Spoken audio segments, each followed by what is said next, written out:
কেমন আছেন সবাই? আশা করি সবাই ভালো আছেন। আমার চ্যানেলে বিউটি কিচেন অ্যান্ড ব্লগে আপনাদের স্বাগত জানাই।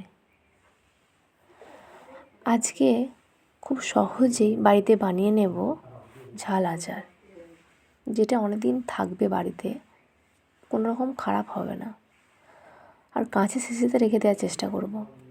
তাহলে প্রথমেই আমরা আমগুলোকে ভালোভাবে ধুয়ে আমগুলোকে মুছে কেটে নেব। কেটে নেওয়ার পর আমরা নুন মাখিয়ে নেব পরিমাণ মতো। নুন মাখানোর পর আমরা সর্ষে, লঙ্কা আর শুকনো জিরে, যেটা কাঠখোলায় ভাজা, সেই জিরেটাকে দেব।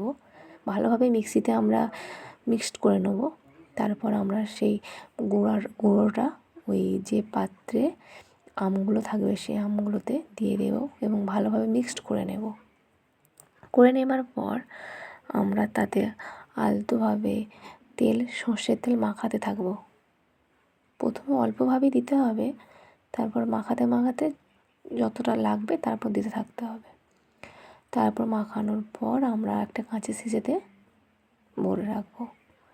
এইভাবে 2-4 দিন যাওয়ার পর আমরা প্রতিদিন একটু একটু করে তেল দেব।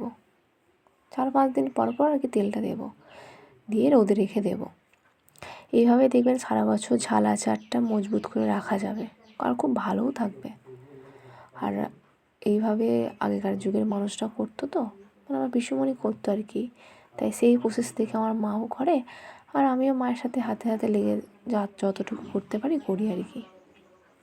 এইভাবেই ঝাল আচার বানিয়ে দেখবেন, খুব সুন্দর হবে, খেতেও খুব সুন্দর হবে, আর থাকবেও অনেকটা দিন বেশি। আর আমরা এখানেতে আমের খোলা শুদ্ধই করেছি, মানে আমের খোলাটা থাকলে বেশ ভালো লাগে, শক্ত শক্ত পাড়া থাকে আর কি। আমের খোলা বাদ দিয়েও করতে পারবেন, তাতেও খারাপ হবে না, ভালোই হবে আশা করি। আর আমরা এইভাবেই করেছি। আর শেষে একটু চিনি ছড়িয়ে দিয়েছি। চিনিটা ছড়িয়ে দিলে মানে জিনিসটা একটু মচমচে থাকে আর কি। একটু বেশ মিষ্টি দিলে তো তরকারিতে ভালোই লাগে, তাই একটু মিষ্টি দেওয়ার চেষ্টা করেছি আর কি। আর দেখতে পারেন এইভাবে করে একবার, খুব ভালোই হবে। আর যদি আমার এই ভিডিওটা ভালো লাগে তাহলে আমাকে সাপোর্ট করবেন এবং আমার পাশে থাকবেন। ধন্যবাদ।